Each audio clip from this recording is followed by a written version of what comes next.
Welcome to Let's Talk Passion and Purpose, the podcast where we explore the journeys of creators, leaders, and visionaries who've turned their passions into purpose. Join your host, Nicole Thomas, as we dive into inspiring stories, uncover strategies for success, and help you take the next step toward a life filled with meaning. Let's get started. Hey everyone, welcome back to another episode of Let's Talk Passion and Purpose with Nicole Thomas. In this episode, I sit down with Zak Mucha, someone who's worked in some of the most overlooked corners of society. We talk street-level mental health, the power of storytelling, and his new book, Emotional Abuse, A Manual for Self-Defense. From supporting people living with severe mental illness to challenging how we understand abuse, Zak brings sharp insight and deep compassion.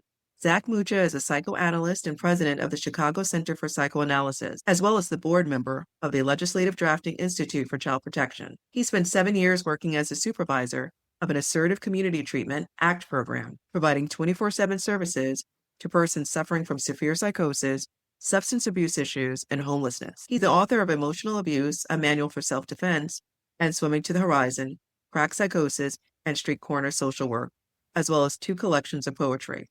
To learn more about Zak and his work, visit his website at zakmucha.com. Zak, welcome to the show. So excited to have you here this evening. Thank you for having me. I always like to start from the beginning. Can you take us back to how your journey as a creative and professional began? Really curious about what initially led you down this path that you're on now. I never planned to be a social worker or a therapist or a psychoanalyst. I wanted to be a writer when I was 18. I got into art school, very last minute, very weird scholarship appeared, and I got into art school and I was not college ready. But I wanted to be a writer. I mean, I wasn't going to classes, but I was hanging out in the library reading, and I wanted to write. I ended up working and doing all sorts of work over the years, like moving furniture, hanging drywall, driving trucks, bouncer in a bar, all sorts of stuff and I was finally convinced I had to go to school because I couldn't keep beating up my body, but I kept writing throughout. I worked as a journalist. I had a couple novels published, but it's a terrible way to pay the rent. So I was convinced by someone who I love dearly and who loved me that I had to go to social work school. From there, I just sort of kept stumbling forward, ending up as a psychoanalyst. But writing was the thing I wanted. Wow. It's fascinating. So I heard bouncer at a bar, journalist. Did I hear construction as well? I mean, it seems like as if you wore a lot of different hats. But what's fascinating to me is that you kept writing. What did you tell yourself to just keep writing as you went through and navigated through different careers? I had the luck and the curse to have a little success early on, and that encouraged me. Got a couple things published, and it felt really, really great. And it was like I wanted to be a writer. And this is how crazy my plan was. I wanted to be a writer, but I did not want to go to school. So I never really went to school for writing. I did it. Bridget, my wife, and I joke that in our house we do things the hard way. But it pans out very well. Pans out nicely, it seems. Can you tell us a little bit about your initial beginnings with writing? What inspired you to write and end up publishing? There were a couple of writers whose work really grabbed me because, and only looking back does it make sense to me, writers who are really showing the hard parts of the world, like Nelson Algren, the Chicago novelist, who was really the first person to write about, heroin addiction in the Polish slums in Chicago in the 40s.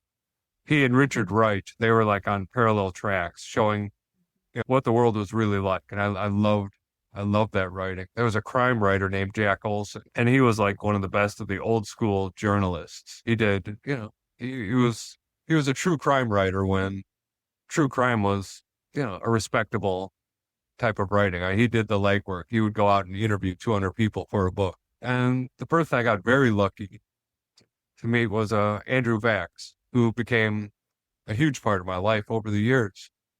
But he was a lawyer who defended children exclusively. And he was also a crime writer. And his work, both as a writer and as a lawyer, changed how people see children's rights, how they see crimes against children, how perpetrators are prosecuted. I mean, he changed national legislation in, protecting children. He and his wife, Alice Vax, they've been hugely inspirational as a writer. And I don't even see writing as my main job. It's a side thing. Really? My main job is working with patients. Yes. And I can see that through your work, and we'll dive in a little deeper into your body of work. But your background in psychoanalysis and social work, which is your primary career, it's incredibly impactful. How do you use your creativity and writing as a way to live out your purpose in these spaces? So both writing and then also as a psychoanalyst. My purpose? I mean, I'm not totally sure what my purpose is. I mean, I try to respond to who I'm with in the moment, in the hour. I mean, our job is if anything, our purpose, one of the things I learned from the people I just told you about, was we're here to try to push things forward a little bit for the time we're here on the planet, to do something to change the room before we have to leave. With social work, like I said, I didn't go to school till I was probably 30 or something. And when I got out of school, I took a job with the community mental health agency where I did not want to be a sit-down therapist doing 55-minute hours with the worried well and rich people. I mean, I was raised with real class biases, which, I still have a bit. And so I took this job working at a community mental health agency in Chicago's Uptown neighborhood. And after a couple months, they needed a supervisor for this other team. And I took the job because no one else wanted it. Those are mostly the jobs. When I've had employers, it's been for jobs that no one else wanted. But it was running an ACT team, which was Assertive Community Treatment, which meant me and the team I was working with, our clients were all the people who were in the neighborhood who were too psychotic, too damaged, through drugs, through homelessness, through incarceration, through psychosis. They were not going to be coming in for appointments. They were not going to be able to take care of their lives just on their own. So we really were like sort of a mobile crisis unit. A lot of our work was done in our cars, in the hotels, in, SROs, in Social Security office, in hospitals. And it was a lot of crisis work, a lot of trauma work, but it was an amazing education. And I did that for 7 years, running that team. And we had a really great team at points. I mean, there was a lot of turnover over the years because intense, traumatizing work. I mean, but we had some really great, dedicated, creative clinicians on the team. I can imagine. And the impact. How do you feel being a writer and using your creativity has helped you in the spaces where you've helped others? Do you feel that it's been beneficial? I think at this point, I see how things knit together. Through writing, I get to learn more about what I think. A lot of my writing, I don't have a huge plan for. I sort of figure it out as I go. And, I sort of learn, I can't remember who said it, but someone said I write to find out what I think about a thing. And I like that. I don't have a set, like there's poems that have been published and only after they've been finished and published, then I'll reread them and I'll realize that there's something very personal in there that I didn't even catch. It's like, ooh, I'm telling on myself. And okay. I mean, one of the great things is writing like that has really changed my privacy settings, just personally. It's changed your privacy settings. Can you tell me a little bit more about what that means?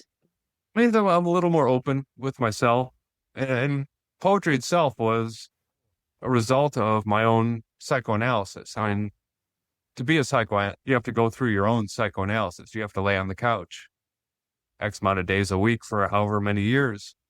And I'd written a lot before then, but I'd never written poetry. I was never brave enough to write poetry. But walking, back to my office from my analyst's office one day, just a line came up and I just started playing with it and I ended up writing poetry. And it really took off from there. One of the great things about analysis is you also are not so ashamed of things you were ashamed of before.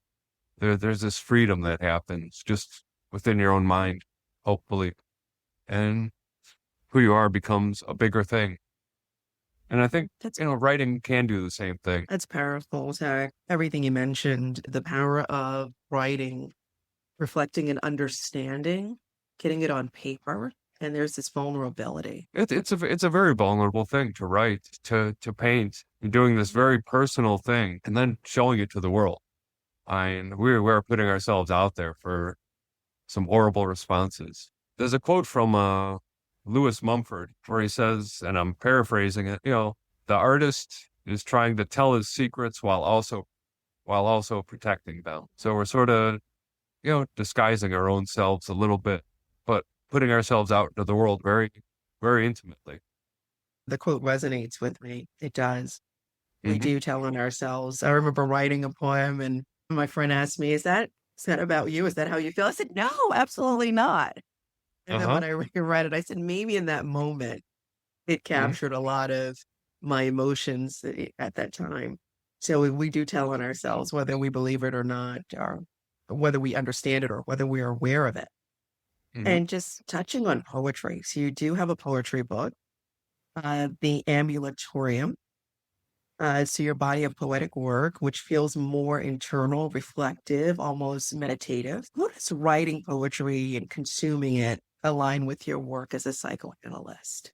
I know you were discussing it briefly, but if you can expand.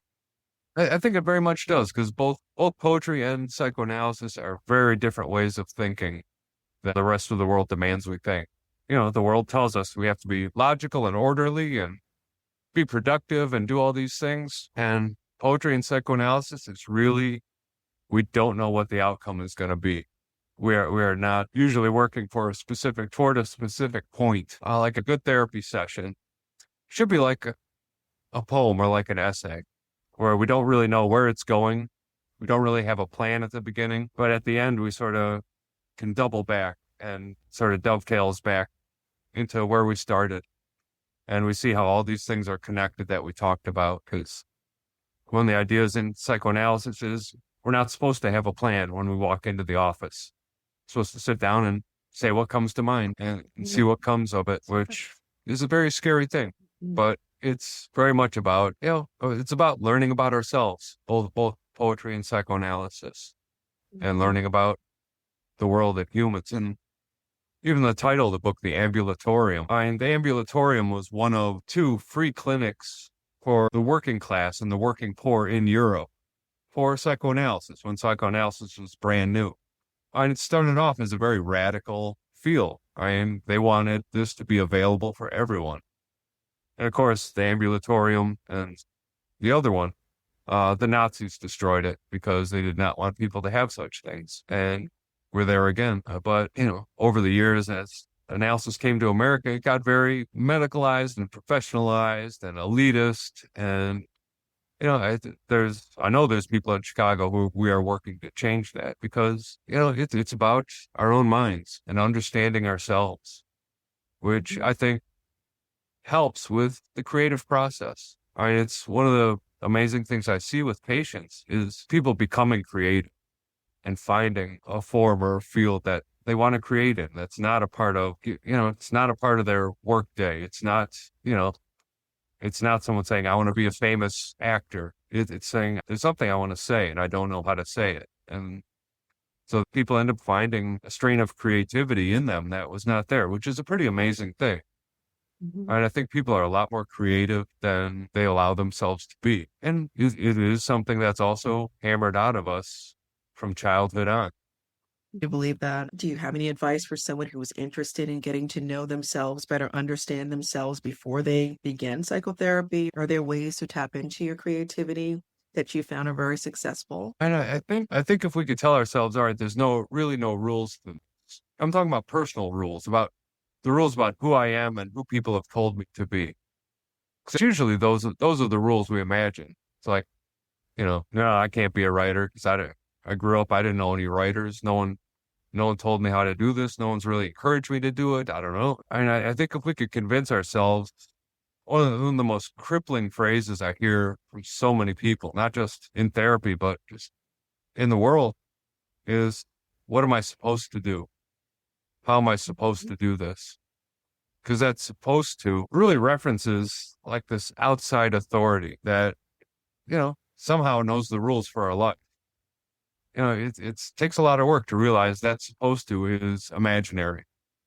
There is no supposed to in our lives. It's what we make of it. And I think if we could do that, if we could just approach whatever, canvas, the laptop, the notebook, with that idea that there's no supposed to. I don't have to make money with this. I don't have to be productive with this. My mother doesn't have to like it, but this is for me. Do you believe that suspends shame and judgment if we take that approach?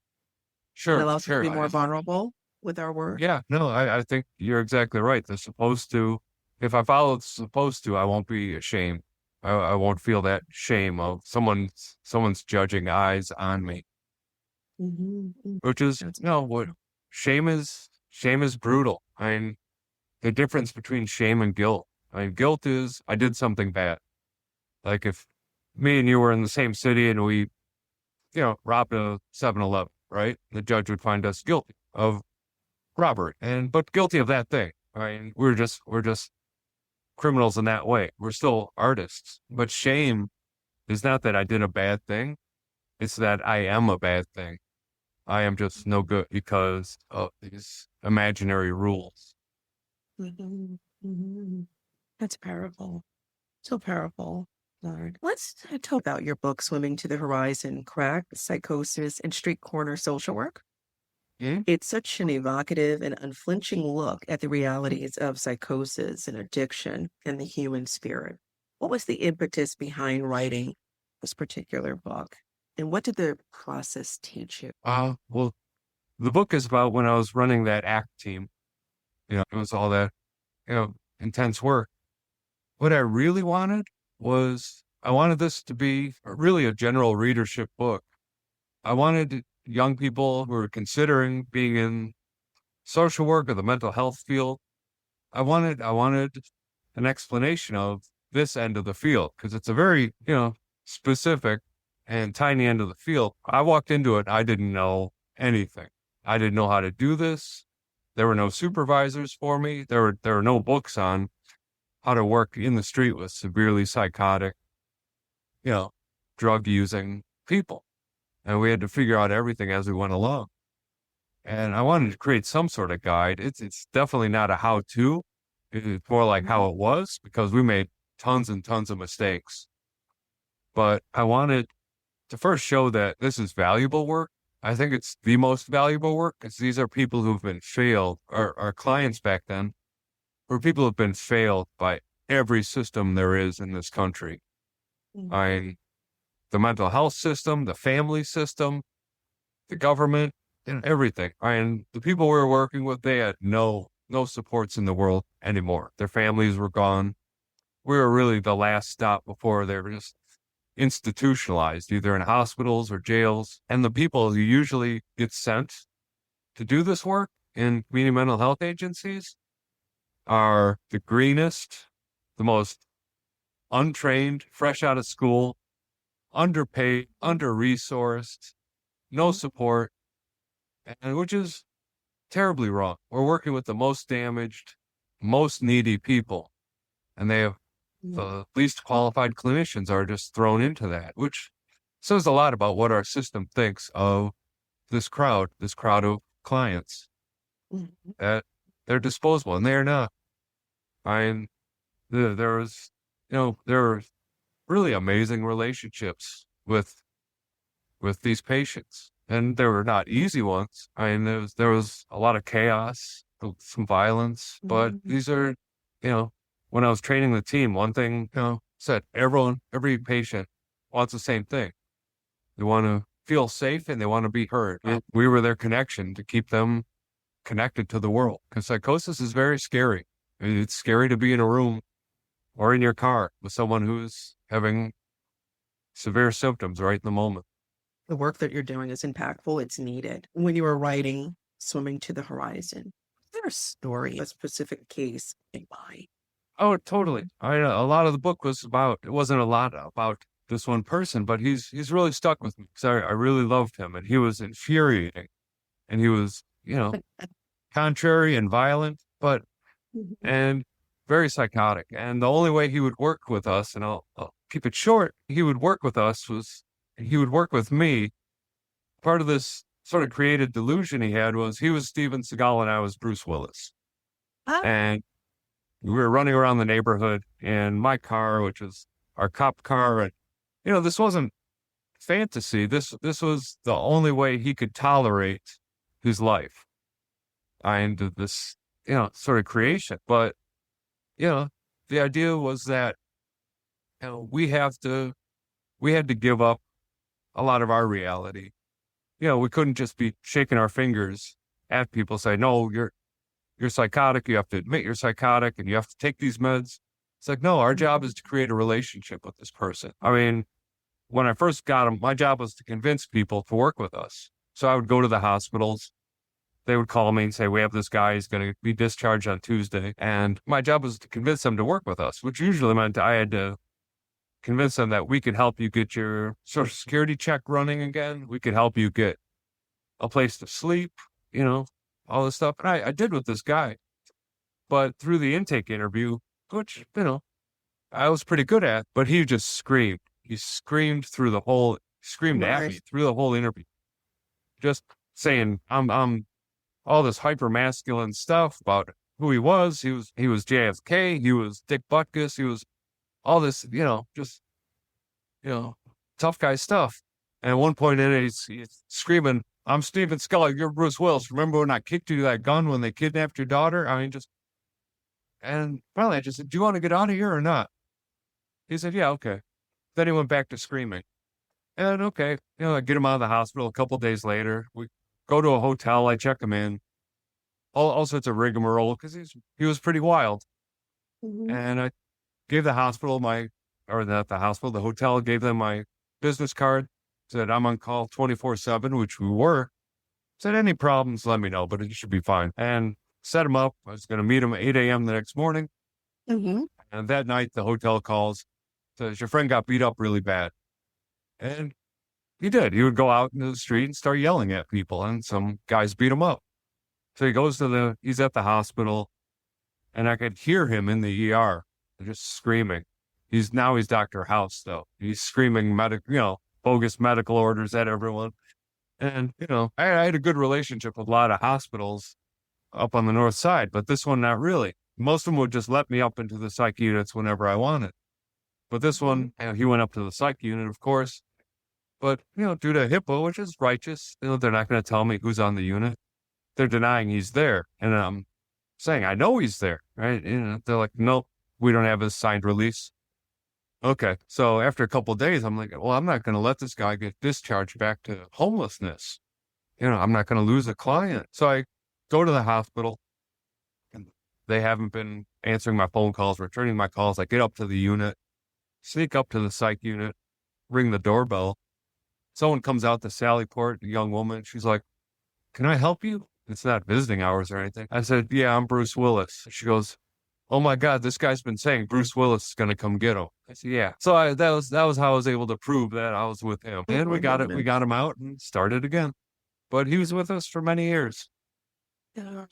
What a story, Zak. It's powerful. I like to talk about your new body of work, Emotional Abuse, a manual for self-defense. The book is really born out of that work with the ACT team, working, in private practice. But it really came out of, my work with Andrew Vax, the lawyer I was telling you about. This has been a big part of his work. His life work has been about protecting children. So he really gave me the idea to write this whole thing, several years ago. And I want the book to be, like it says, a manual for self-defense. It's not theory. It's not psychoanalytic jargon. I want people to be able to use it. I want people to be able to protect ourselves from really the most insidious abuse, which is just as bad as any other abuse. And one of the things I point out just about pain in the book, like physical pain, like if we break an arm, right, and it heals up and everything's fine, we can remember aggravation of breaking our arm, having to go to the ER and the cast and how annoying the cast is and what happened. But we can't really summon that pain again. But with emotional abuse, we could dial it up anytime. What that person said to us, what they called us, what they did to us, thinking about it, we could summon that pain up, which is why I think emotional abuse is, can be much more crippling. And it's a different weapon. That's all. Yes, it is a different weapon.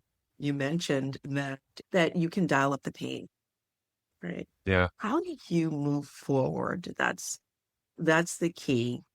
Sometimes we try to manage that pain and we don't even realize it's abuse. And you point that out in the beginning of your book, that if it's from someone who is close to us, and normally it is by someone who's close to us, because if it's a stranger, we really don't care. That's what emotional abuse can only be committed by someone close to us, someone who we want to love us. Anyone who's listening to this episode, I do encourage you to read this body of work, if not for yourself, but for your loved ones, people you care, because emotional abuse is real. And sometimes, I think you mentioned this also in the beginning, it's disguised, right? We don't realize it's emotional abuse. We hide that pain. I think you mentioned that as well. Well, the abuser tries to hide it, right? They say something insulting, hurtful, and if we have the strength to call them out about it in the moment, there's the cycle of them trying to negate it. Well, I was just joking. You're too sensitive. You took it wrong. Let's forget it and start over. All of that is meant to challenge our own perceptions. Like I heard it wrong, or I just don't have a sense of humor, or I'm too stupid to understand. But they're really telling us to go against what I feel internally. Because we feel the insult. Passive aggression is not just this nice thing. It's just camouflaged aggression. It's cowardly aggression. I would rather have someone take a swing at me with their fist because, I could see it. If they hit me, I'll have a black eye. But if someone insults me and then, in this passive way, because they want to do it passively, so they don't have to stand by what they said. They don't have to defend themselves. Because I was just joking, you took it wrong. All that is actually another attack. It's another offense, which they're trying to change literally our reality, our internal reality. And, the awful part is this gets internalized, where we doubt our own emotional responses to everything. And we end up being trained to accept emotional abuse as part of a relationship. We're trained. Sure. Yeah. Yeah. It's powerful as well, because we're unable to process what's happening to us. And what I'm hearing is that it flips onto us and we become the blame. It's the person, not the person who committed the act, but it's the person who is impacted directly, receiving the emotional abuse. But, you asked about purpose earlier. I want this book to be used. Both of these books, I want them to be used by people. I want them to be able to do something in the world, which goes back to the writers who inspired. Their work actually changed things outside of just writing. They literally changed the world, changed how we see things. I tell you, that's transformative, because the work that you're doing in your books are going to help people better understand the career aspect and how to express themselves and protect themselves. Yes, you're exactly right. Expressing ourselves and protecting ourselves are very tied together. They are. Based on your experience, what is the best way for someone to begin to own their emotions and label their emotions? It's a very hard thing because we're taught not to. We're taught not to label our emotions. We're taught not to recognize the things we want. And we're taught not to recognize what's unacceptable. I think when we get to a point we're able to tell ourselves, I don't want to live like this, whether it's in a relationship or just, in our own daily lives, we see that there is something wrong, there's a pain somewhere that I can't really define. But that's important because it says there is something I want. And if we could start, and I don't mean like concrete, superficial things like wanting a hamburger or a Lamborghini. I'm wanting something about our own sense of self and a way I want to see myself. I think once we can acknowledge that to ourselves, then we at least have the motivation to be brave. And being brave also means being scared. There's no way to do any of this work that's painless. And being brave without being scared is not really being brave. It's just doing something. And we have to be scared to make change. And we have to acknowledge that pain. That's a big part of the emotional abuse book. We have to acknowledge the pain we're in order to defend ourselves. And that goes back to, defending ourselves, being connected to expressing ourselves. Thank you for that, Zach. I like to discuss collaboration and inspiration working with other artists. And so I came across your reflections on Bridget Bramlage's collage work. And I know you're very familiar with Bridget and her artwork. How does visual art or collaboration with other creatives influence your own creative practice? And tell us a little bit about your reflection on Bridget's work. I'm Bridget Bramlage. I'm her husband. So I'm very biased. I'll fight anyone on that. And I love her work. It's collage work. It is the same as poetry. It is the same as psychoanalysis. It is taking all these things that seemingly don't go together and creating something brand new. It's to me, it's all very connected. And image comes before words. And if we look at, human development, babies, right? We see and we feel things before we have any words at all. And so the image is how we take in the world first.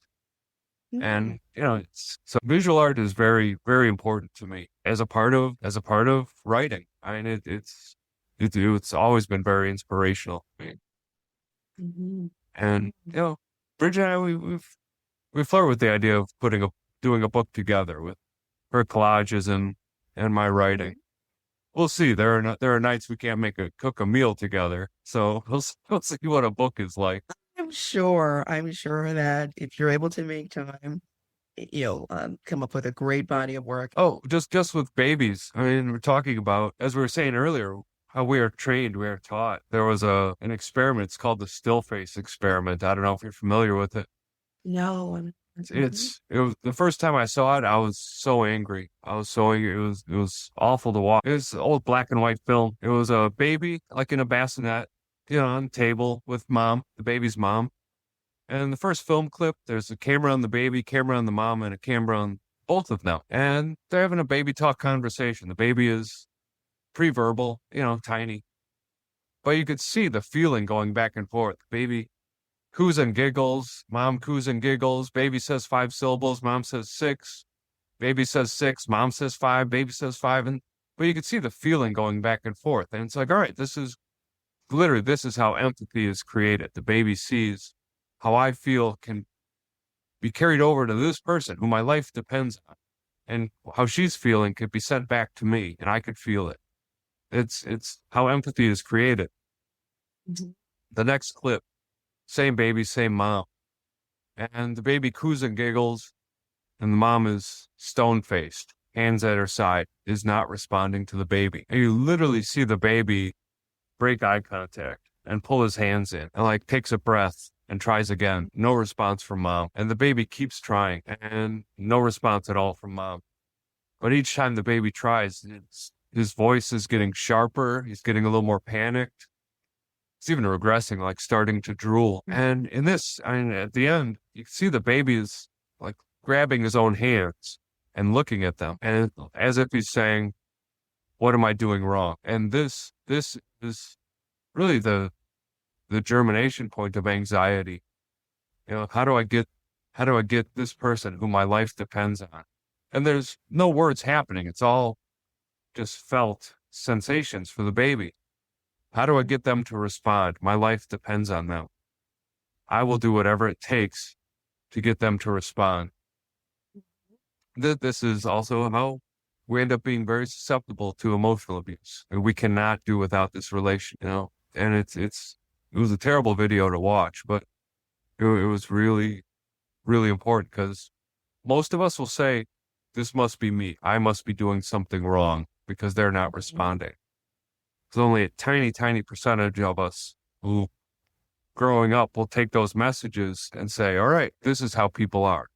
No one actually cares about anyone else. It's every man for himself in this world. And that is the definition of a sociopath, which we don't have to look far to find, operating successful sociopaths in the world. They're all over the place. That's true. That's so true. Oh, thank you for sharing. And the name of the black and white film, is it Still Face? You mentioned it was called the Still Face Experiment. His mom's face was totally still. Oh, thank you for sharing that experiment and providing us with context. What's the best advice you've ever received about your craft, whether it's working in psychoanalysis or your creative writing? I think for writing, the best and the worst advice was sort of the same. Oh no, I'm worried now.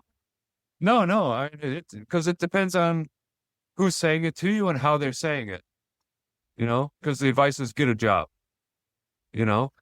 Someone saying when you're much younger, come on, be realistic. You're not going to be able to do this. Go get a good job and just don't start. The worst thing that could be said is don't start getting big ideas about yourself, which is part of that. But also the person who I loved and loved me dearly also said, hey, he knew me well at this point. He said, you're not going to be a writer, not because you can't write. You're a good writer.